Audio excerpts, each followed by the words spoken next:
I met Stanislaw Ignacy Wittkiewicz 5 or 6 years before the start of the Second World War.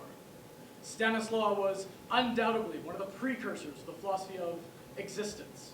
But although he introduced symbols and quasi-mathematical formulas into his argumentation, his language recalled that of 19th century spiritualists rather than the 20th century's precise and technical philosophizing. To the Marxists, to the phenomenologists, and to most of all, the neo-positivists, Stanislaw's theories were metaphysics. They were an accumulation of empty propositions that did not permit verification. That is, they were neither true nor false, and did not observe the former rules of the manipulation of propositions. Stanislaw was an extraordinary and splendid man, but his extraordinariness and splendor belonged to another epoch. As a man, writer, and artist, Stanislaw seemed to me like a dazzling relic from the beginning of the 20th century who had strayed into more contemporary times.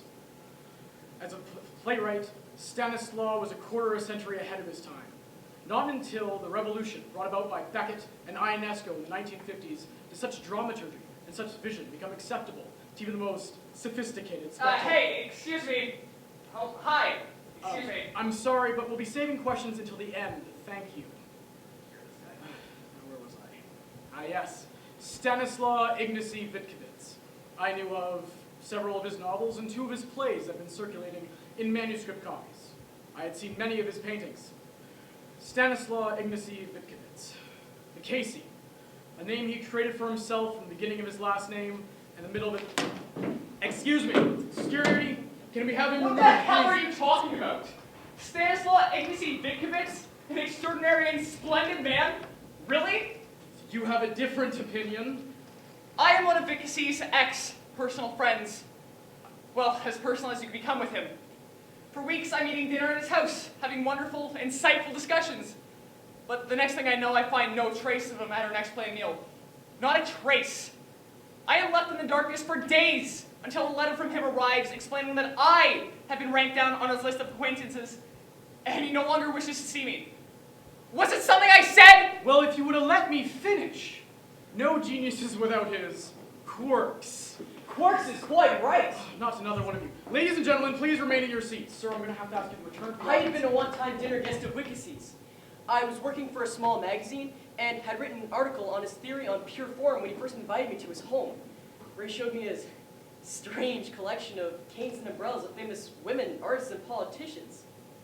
It was odd, but really something memorable. I was caught under the spell of Wittkiewicz, and I couldn't wait until our next meal. When I received one of his famous letters, I was sure there had been a mistake. I remember staring at the word enemy for a long time. It really got to me, and it hit me deep down, you know. I guess it was because I thought maybe we had ended up becoming close friends. You're a real idiot sometimes. Well, he made an enemy of me as well. And I made it my journalistic goal to discredit Wittkiewicz as much as I possibly could. Nobody who read my work would think his plays were anything more than pure nothing. I'm sorry for any personal misgivings you may have had towards him, and you're absolutely correct in saying he'd be rather outlandish. Wittkiewicz was undoubtedly an eccentric, borderline unstable man. That being said, you must remember this was an anti-futurist, a man ideologically stuck in the past but working with the creative medium of the future, a walking juxtaposition of a man. Could you not expect some idiosyncrasies? This was a man, writer, and philosopher who helped pioneer avant-gardism and theater of the absurd before anyone else thought to do so. Some idiosyncrasies? Really? Dear Some? God, what did I do to deserve this? Let me tell you about some idiosyncrasies. Wittkiewicz always had a peculiar joy for dressing up as other people. He became famous around Zacopane for dressing up as a demon and frightening newcomers. I foolishly let myself grow attached to him. Fortunately, a man that believes his entire life is a play cannot be capable of loving another individual. To him, I was just another character in this sick, twisted story he had crafted around himself. Well, if his life were a play, it would have been a tragedy. Stanislaw committed suicide shortly after the Nazi invasion of I Poland. remember him trying to get me to do it with him, which I foolishly attempted. Luckily, I managed to come to my senses and survive. I'll always love him. I'll always miss him. The man is a dangerous lunatic. Okay, he was trouble, tortured even. But his works speak for themselves, and he was never taken seriously as a dramatist in his time. Nor should he have been. I was finished. He was not some tragic figure. To everyone I knew, he was regarded as an eccentric, practical joker out to stir up society with absurd titles, characters, and settings that make no sense and wildly unclear plots and dialogue, all targeted at the rise of movies and the silver screen. This man wasn't a genius, but he certainly wasn't crazy either. He knew exactly what he was doing. He was an agitator. His world was dying, so he decided to write for the purpose of tearing down the new one and destroying the integrity of the cinema. You portray him as some sort of anarchist out to destroy civilization. I knew Vickasey. I loved Vickasey. I knew him better than all of you. Take Crazy Locomotive, for example. The play follows absolutely disturbed and deranged individuals trying to find a higher reality in their mundane world. Try telling me that isn't a reflection of him. You said it yourself. The play is about the mundanity of society and the destruction of it, his vendetta against a world that outcasted him, not to mention a thinly veiled attempt at making a mockery of the movies. Try telling me a tortured genius didn't write that. The play is ramblings of a madman. The play is about No, you nothing. don't understand. You You weren't there. You were there. Let's go! I wasn't finished my Okay, speech! everybody off the stage, let's go! Finally. Let's get on with the play. Come on, people, let's go, let's go! See you in an hour. Hurry up.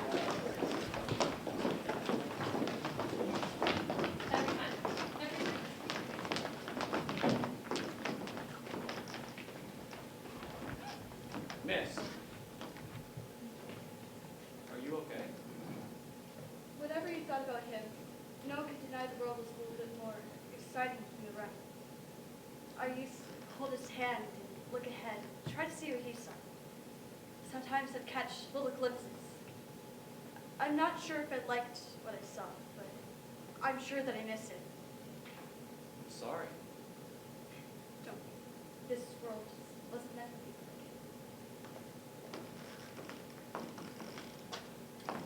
like him. Okay, whoa, wait. Okay, that's great and all, but I still don't know. Is he a nutcase? Did he hate the movies? Is he a genius? What? Ladies and gentlemen, Stanislaw Ignacy Bitkovich, the Crazy Locomotive.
globe. Here are some of those little plum cakes you like so much and a bottle of chartreuse. Thanks, Julie. Where's Mr. Tenser? He and his wife have gone down to the station for a beer, but you didn't come here to see him. And what if I did? What would you know about it, you poor fool? Just look at you. You're covered in coal from head to foot. Just don't go too far or I'll really get mad. Do whatever you want. I'm not stopping you. You're always threatening to kill me anyway. Oh, if only I could explain it anew. Everything would be different. Tell me then. I'm not afraid. Be quiet. Tensors are coming. What's the steam pressure, Nicholas? 6.5 atmospheres, Mr. Tensor. Soak up the fire. Today I have a feeling I'll need enough steam for 6 compounds. Once it gains momentum, this beast races along at a frantic clip, but lacks pulling power. And they've even gone and attached a sleeping car. Julia, you look very attractive today. Perfectly diabolical. But not just diabolical, nor just blonde, but perfectly diabolical. Oh, if it weren't for this locomotive of mine, everything would be different. It holds me back. Otherwise, I'd blow up like a hand grenade. Let me alone. Oh, Mr. Tenser, always saying such crazy things. Yes, he's always making up some kind of nonsense, but really he's gentle as a lamb. Can't stand such docile men. You must be joking. I never joke. I was unfaithful to him yesterday with the brakeman on the North Express, and he didn't even bat an eye. Who, your husband or the brakeman? Not funny. Don't listen to them, Nicholas. Sophia, I've asked you not to speak this way. You're corrupting my fiancé. Oh, don't be stupid, Nicholas. I've already been corrupted. I'm well taken care of in that department. Shut up, you damn lovebird, or I'll... All aboard! Let's go! Let's get this train moving! We're off.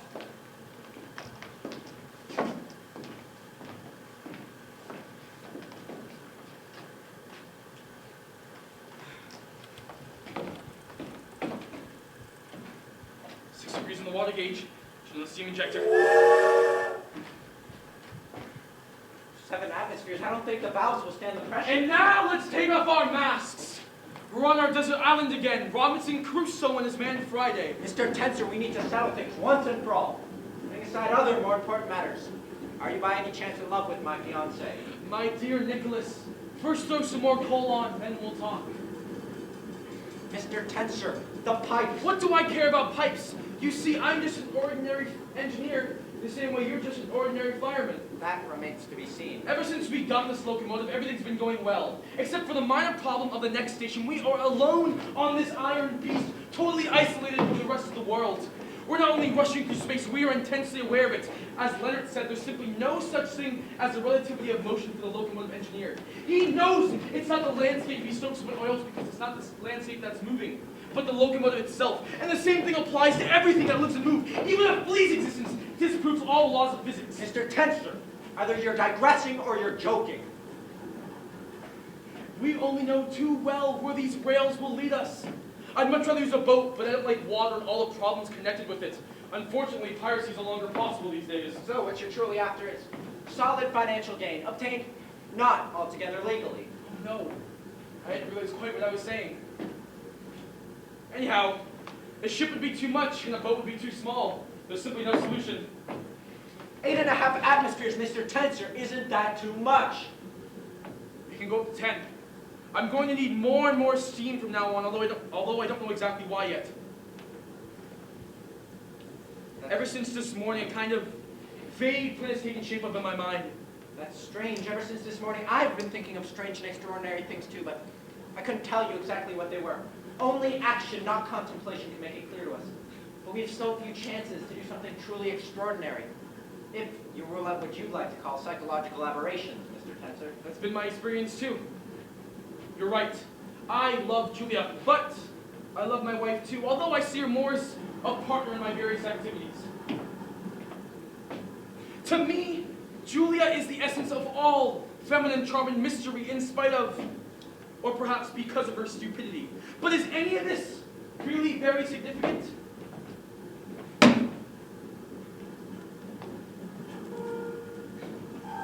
Here on this pile of metal, things seem quite different. How can we put this point of view of ours over into the other sphere, which has grown flabby out of sheer inertia, and yet at the same time view everything from this locomotive hurtling through space? That's the problem. Yes, I was thinking the very same thing myself, but I didn't have it worked out so clearly. I've read a handbook on Einstein's theory, the transformation of coordinates, the relativity of everything, and all that.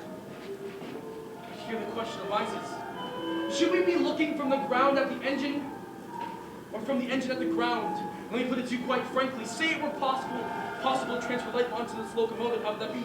Of course, the objection could be raised, why not the sleeping car or the diner instead? But still, there's a wide gulf between the locomotive and the rest of the train. Yes, Stephen, I understand the difference. After all, what is life, except for women? Ours and other people's. That eternal rectangle of the husband, the wife, and the married. Traveling endlessly on the locomotive. Apropos, Mr. Spencer, as soon as we step aboard this engine island, I'm no longer mad at you. Here, I'm the fireman. I have my own position in the world, and I couldn't put up with any other boss. Everything goes along smoothly here, but it's two-dimensional, like the surface of a painting. Everything's frozen, even though it's moving. Funny, isn't it? Don't make fun of it, Nicholas. It's not so silly as it seems.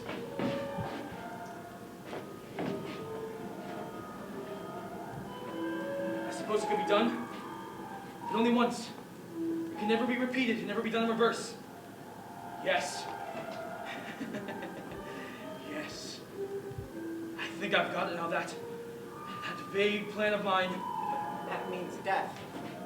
How do you know?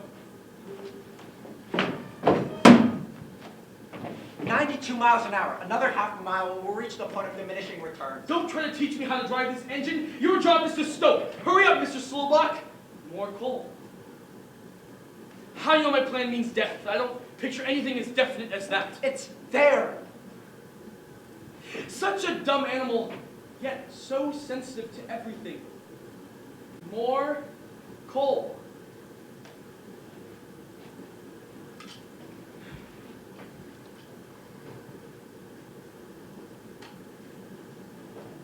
Turn off the damn throttle and apply the brakes, or we'll be derailed at the next turn.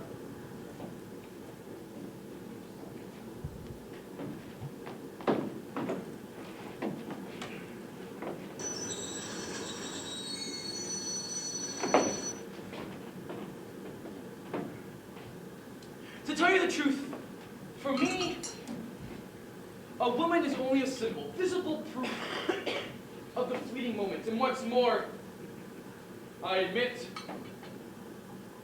I'm a professional seducer. But it's really my way of determining the principal moments of inertia of the body in relation to its axis. But I thought you were somebody more important than that. Well, well, well. No matter how much nonsense you talk, you can still never be nonsensical enough to get at the mystery of existence. Lunatics know that, and so do those on the verge of lunacy. I'm going to take a chance and tell you something. I am not Slovak. He has been lying in his grave for a long time now. I've been living his lifer with the aid of his papers. I am Travayak. So you're the great Travayak, sought out and invaded by police all over the world. I could have you arrested at Dumbbell Junction. I didn't think that you... And let go of that revolver, Mr. Travayak. I was only joking. To a criminal of your stature, I too can make my introductions. I am Prince Carl Trafaldi. I too can be arrested at any station. Yes, my intuition has never been wrong. If it had, I would have rotted away in some prison a long time ago. You've always been an inspiration to me in my works. Perhaps the two of us, together, could rise above the turbulent pulp of international depravity. Yes, all those crimes bore me, and especially their consequences. Of course, I'm not talking about prison, but about inner consequences. Nowadays, crime stunts the human growth of human personality. And despite my seeming simplicity, I am much too complicated to try and lead a normal life. And now, there's Julie. Oh, don't be offended. Listen to me, Travayak. We've got to do something really diabolical, not to others, but to ourselves, right now without further delay. To put it bluntly, I'm in love with your fiancé, but without a really atrocious accident, I cannot seem to get started. At least here, on this pile of metal, we're racing ahead, and that calms me down a little. My wife uses blackmail to keep a hold on me. You mean Irma Abracadabra, the famous chanteuse from Beastly I Told New York? Yes. The partner of all your crimes? Yes. The very same. She's the one who helped me murder my aunt, the Princess de Boscotricas. She wears a putty nose and cut her hair short. I no longer find her attractive. Yes, of course, we'll have to be changing constantly. But just think. Now, well, we're up here talking about all this. There's someone back there in one of those cars reading about a story just like ours. You know, murder mystery from the local lending library. Funny, isn't it? It's possible, but such coincidence doesn't diminish either the greatness of our thought or the strangeness of our meeting. And now, let's get down to business. You can be quite frank with me, Carl. I'm prepared for whatever happens. We've got to take some kind of action tonight. Like a duel or God's judgment. Good, that serves my purposes. That's why I'm pushing the throttle down. But what about the train? The lives of all those people? That from you, a man, or rather a beast, on whose lives there are at least 30 absolutely monstrous, or rather absolutely glorious murders.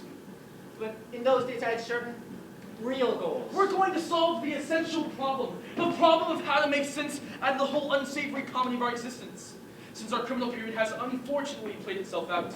I haven't been able to grasp the fullest significance of what we're planning to do here, but I'm satisfied with it. I've simply got to carry it out. Nothing could give my life any other meaning. We can't go back to our former lives. And think how satisfying it will be if one of us lives through this episode. The survivor will be able to burden the dead corpse of all his guilt and feel absolutely secure. All right, I agree. If we pass through Dumble Junction, we're sure to meet number 50. According to the timetable, our paths are bound to cross. There's nothing between our stations to stop the other train, but what if we both survive? It'll be a rather awkward situation. I hadn't thought about the possibility of being maimed, but I guess it's too late for such speculation. I'm letting the engine go full steam ahead. I planned a little surprise for you. You didn't expect it, did you? Mrs. Tenser's coming along on all fours behind me. We jumped on at the last minute. It was difficult crossing over the buffers. Why are you going so fast? It's crazy. There's a station just a little way ahead. You'll find out soon enough. We'll see if you're up to the high stakes we're playing for. High stakes? What sort of nonsense is that? Have you already drunk up all that chartreuse I gave you? You'll have to hide us till we get to the next station, under the coal or somewhere. It's happening. Our dreams are coming true. We've got to tell them the truth. Erna! Listen to me. I love Julia. Trebayak and I are carrying out God's judgment. If we live through this, fine. If we're ground up in a mincemeat, so much the better. We are letting the engine go full steam ahead at breakneck speeds. I can't go on constantly being threatened by this blackmail. I think you're going to die soon, and you're the only person my conscience would let me kill. You see, I love you in my own way. You've been a good partner and a good friend.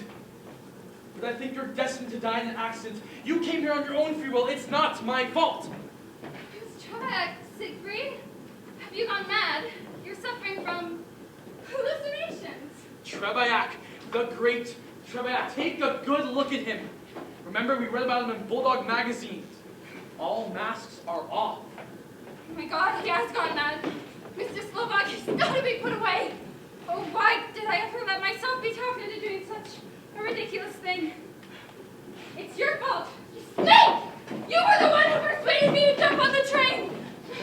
Really, I didn't know anything about this. But here I am. And we're together. And I couldn't be happier.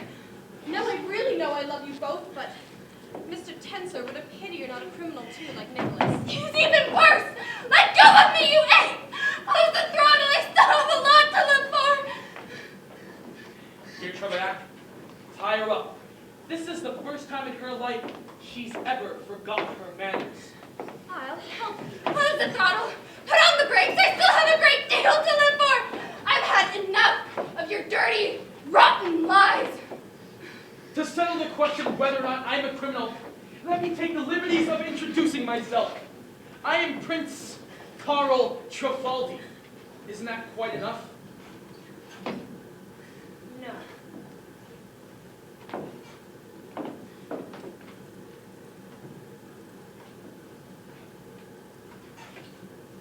It's you.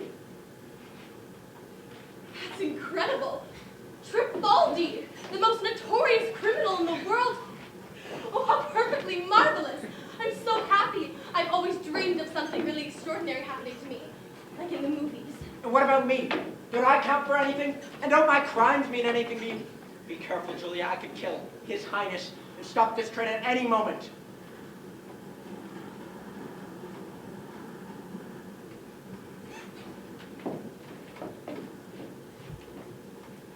I love you.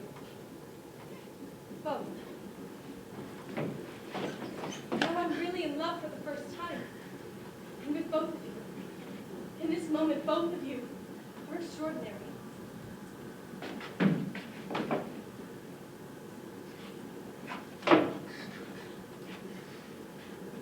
Something is being created. Right here and now. The way it was in the beginning before the world began.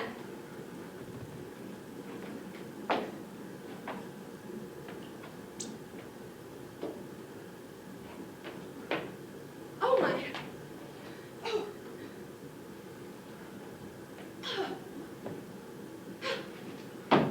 Now here's a girl who's really worthy of us. We couldn't back out of her plan now. We couldn't go on living unless we did. Isn't that so? Of course it is. You can already see the signals at Dumbbell Junction. If we have anything more to say to one another, we better say it quickly. We're going so fast, I don't know whether or not we'll be derailed. What more is to be said? 11 atmospheres, 130 miles an hour. My head is rushing into the infinite cosmic abyss like a bullet along its trajectory. Well, I'm saying, I feel marvelous. I've never done anything so exciting in my whole life. And I'm supposed to be such a hysterical woman. And I'd be willing to die 1,000 times for a moment like this. As for me, I have nothing more to say. You see, I'm only an extension of this throttle, as if my thoughts have been spitted and skewered onto this iron lever. But it's more than that. I've become the engine. I'm the one who's racing through space like a bull, ready to impale myself on the blades of my destiny. Yes, it's really a momentous occasion. They're going to put a sign up over our heads. Do not touch. Danger. High voltage. If someone standing on firm ground were to touch me, they'd fall down dead as though struck by lightning. Is this the beginning of mechanized madness? I'm amazed at your modesty, Carl. First you tell us you have nothing to say, then you talk your head off. But all my talk is negative. I have nothing positive to say. I'm just a moving image projected on a screen in the endless void. If the engine were to suddenly stop, I'd die. Stop psychoanalyzing yourself. Real men are always like that, unfortunately, even supermen like you. This is the only time in our lives where we can really gorge ourselves in reality. In our everyday lives, we only get scraps and crumbs and leftovers, and that's all there is. But now I have everything. I'm not waiting for anything anymore because I already have it. Even a head-on collision means nothing at all to me. I've got both of you. And this kernel of death that's in me, it's in you, and in this crazy engine. But in that other life, could I have ever had you in some ordinary room at some ordinary hour of some ordinary night? I see through you, you filthy slut! I know perfectly well what you want, you rotten little gutter snipe, you gluttonous hunk of vulgar horseflesh. Carl, I appealed to you last time. We're coming to the station. I can't let go of the throttle. Throw that trash out. It's got no soul. Why should we let that spoiled old bag spoil these precious moments for us? Carl!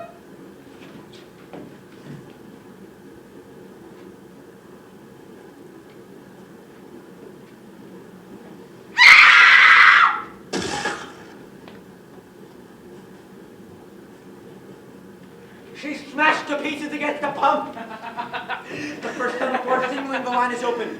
All the roads are clear, all the crossings are clear. The second semaphore is signaling the line is occupied. That means number 50 is rushing towards us. The crucial moment's drawing near. Everything's going well. If only my head didn't feel so insanely empty, I'd really be happy.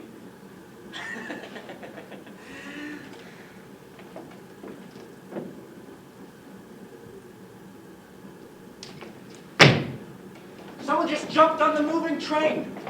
He must be crazy. He will ruin everything. Who could possibly be as crazy as we are? We were in a class by ourselves. We're unique. We're colossal.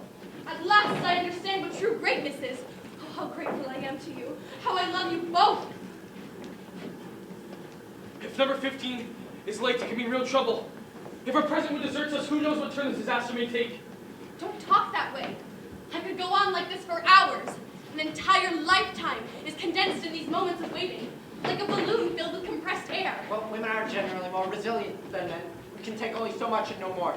If this drags on any longer, it might not turn out so well. In fact, it could turn out quite badly. Someone's crawling along the tender. Come on up here. We will help them. Something must have happened to the Blakes.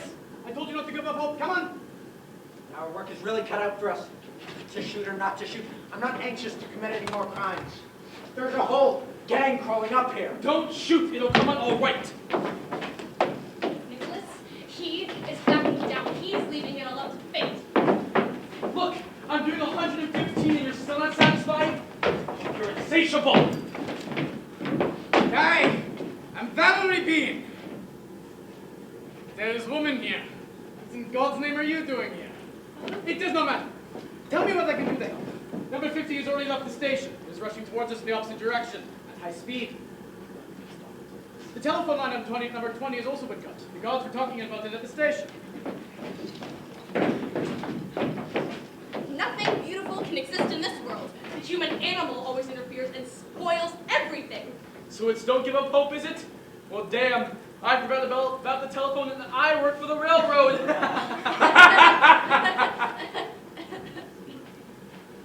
We always counted on speed saving us. That imbecile on the freight train wouldn't be able to back up 130 miles an hour. What are you talking about? She's the lunatic. Have you gone crazy too? Can you not stop the engine? Tell me what must be done and I will do it. Hurry. Come at just the right time. The throttle's jammed. We need a lever to stop the train. Hand me your rifle. Wonderful. Now beat it.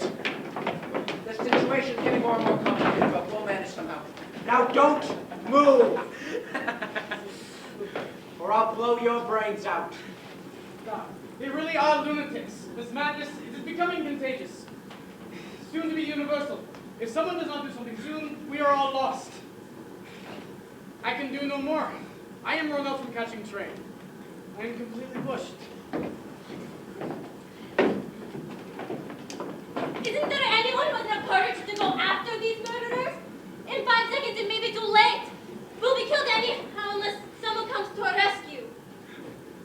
I beg and beseech you. My brother, Valerie Bean, is only a bank clerk. Tis true he has the reputation of being mad because of 90 pence real estate paintings, but in spite of this, he jumped on a moving train to save me and to save all of us while he's at it. 100 miles an hour he was making at the station with a bouquet of flowers. Can you understand what this means? I was the first one in our car to close the alarm. But not one of us has a gun. How could anyone have foreseen this? Such a respectable company. And now we're getting closer and closer to death every second. Death on all sides! It's enough to drive you out of your mind.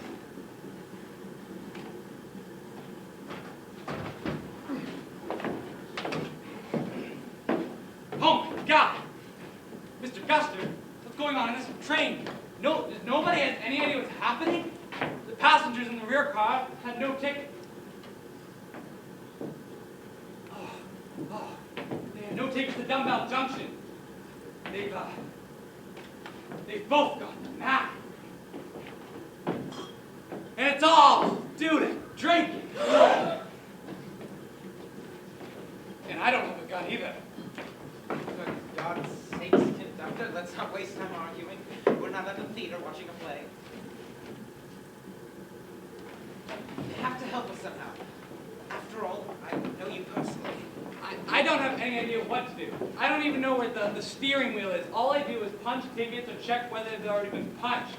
Specialization is the great curse of our age.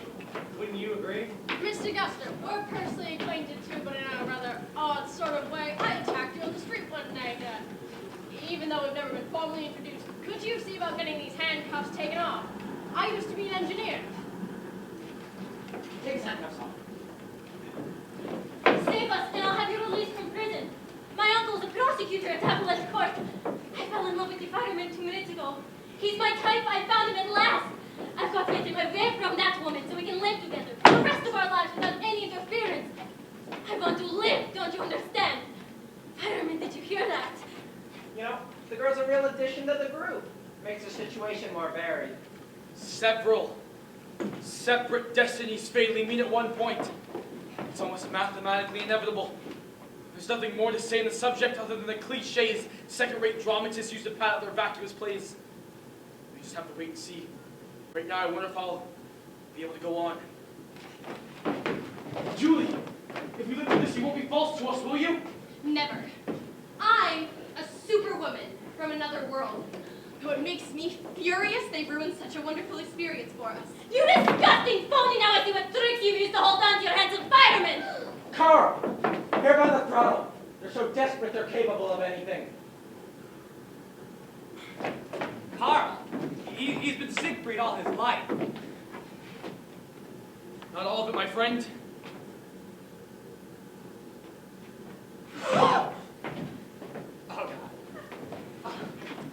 You know, Trebayak, perhaps it's all good that they came up here. I admit I might have backed down in the face of death. Now, I wonder if we'll be able to go on. So perhaps it's good to leave all this, the odds and ends and the miserable workings of chance. I admire your heroism in admitting your shortcomings, Carl. It's shocking that at this stage of civilization, our lives are in the hands of such people. Just can't leave on here on this locomotive.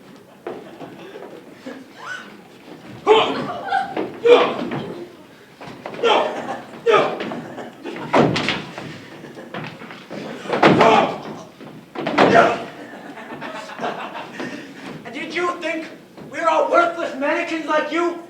Us criminals are the only ones who count for anything in this godforsaken world. Especially those of us who are criminals, not for the sake of money or any other motive, but for the sake of crime itself. Yes, criminals, but maybe artists are too. They're the only ones who are really alive. Although I only know artists do good work, but maybe lunatics are too. But I don't know any lunatics. Come on, they're lunatics, aren't they? It's all a hoax, and his joke is due to the influence of modern art. Right now, just hold them off to one side now, see what I can do. Ha! Hurry, there's something whistling out up ahead of us. Since it's not fun of you, the courage, I'll do it myself. Wretched coward! Only the biggest cowards are really brave, and that's because they're afraid. Your average coward just couldn't make it.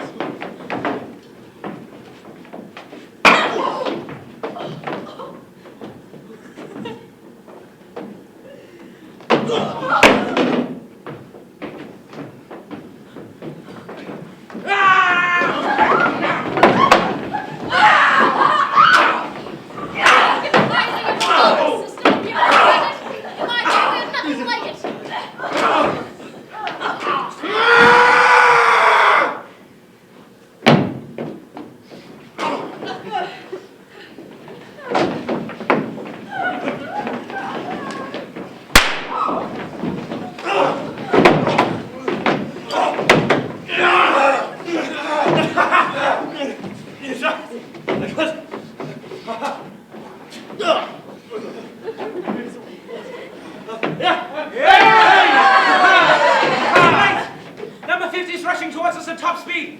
We won't be able to stop. Come away, so hurry! Don't be afraid, Julie. You'll be minded.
Conductor!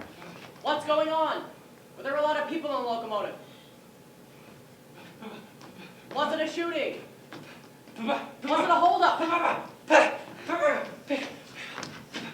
Talk like a human being. As soon as I saw what was going on, I gave the signal to stop for both you and number 50. You must have gone right by the station or else my clock isn't running right. My wife's gone mad, she's been delirious all day, and then there's that telephone that's been out of order since 5 o'clock. I don't want to be held responsible for this. It's a mystery. It's a miracle I'm still alive. My brain's like mush, and there's a hole in it. In a minute, it all ran up to the hole. Nothing beautiful can exist in this world. Everything's rotten. Everything beautiful has come to an end for all time. I've had enough. No. Kill me! No. I don't want anything. I don't want to see anything. I don't want to know anything. I don't even know if I'm really myself or not. I don't know what's going to happen next. Ugh. Meaningless words are strung out through my empty brain. Nothing is what it really is. It's all strange and horrible at the same time. It's all something else.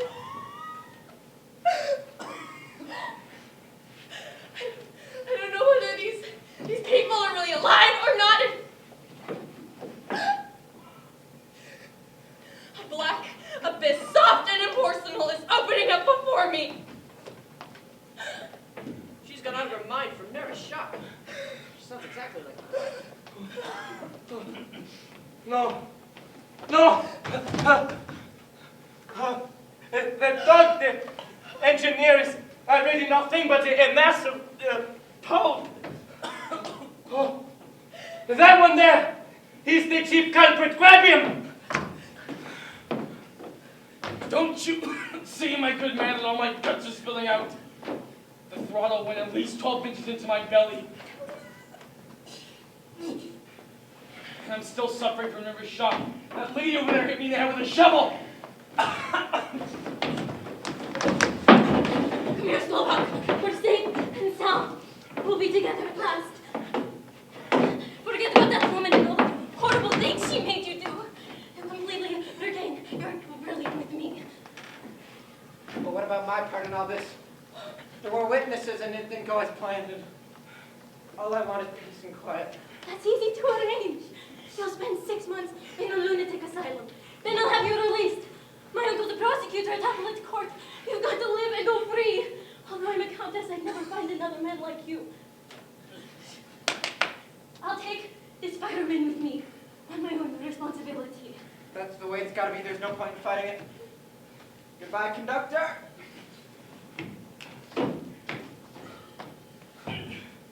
Fortunately, it's all beginning all over again for me.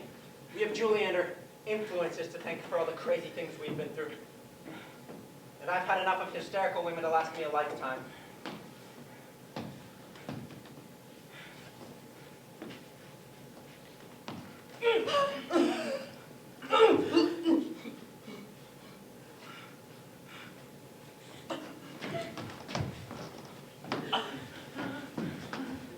Beans were all squished into a jelly.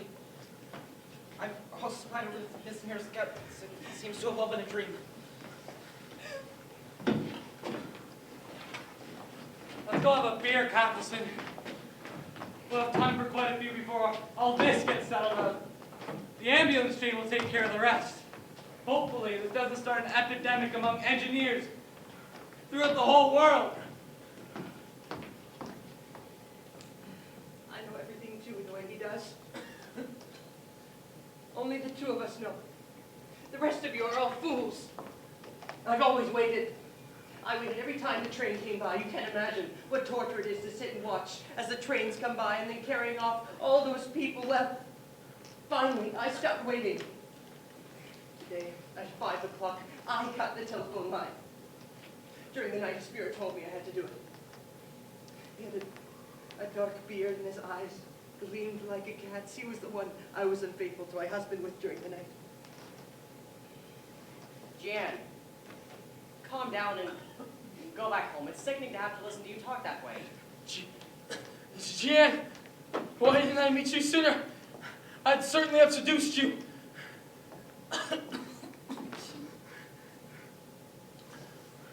He's the one. He's the one I dreamed about during the night.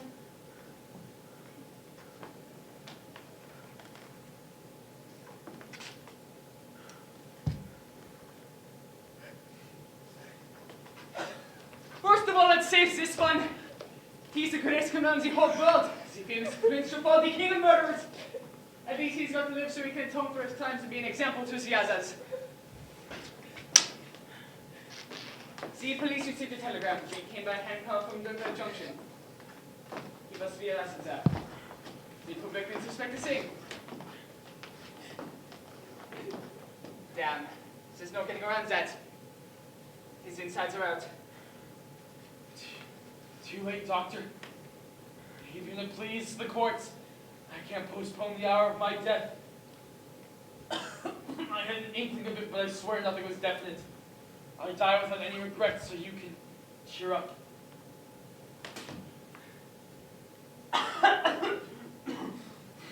Goodbye.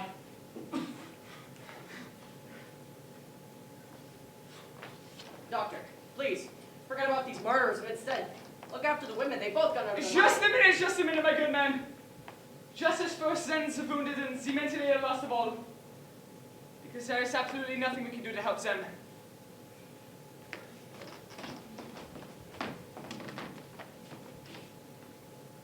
Prepare for strike!